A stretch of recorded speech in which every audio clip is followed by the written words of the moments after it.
I like that. I get a lot of stuff across my desk, and I've been doing it so long. I'm on not everybody, there's a lot of people's lists.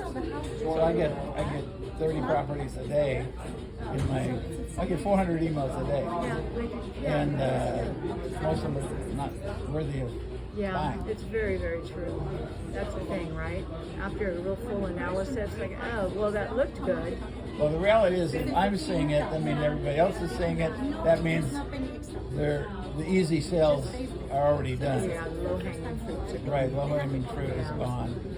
The stuff I brought to a meeting last week where an office building in Fort Worth, the biggest building in Fort Worth, sold for 9 cents on the dollar. And who got that? I'm not sure who bought it, but it went to an auction sale and it was 9 cents on the dollar.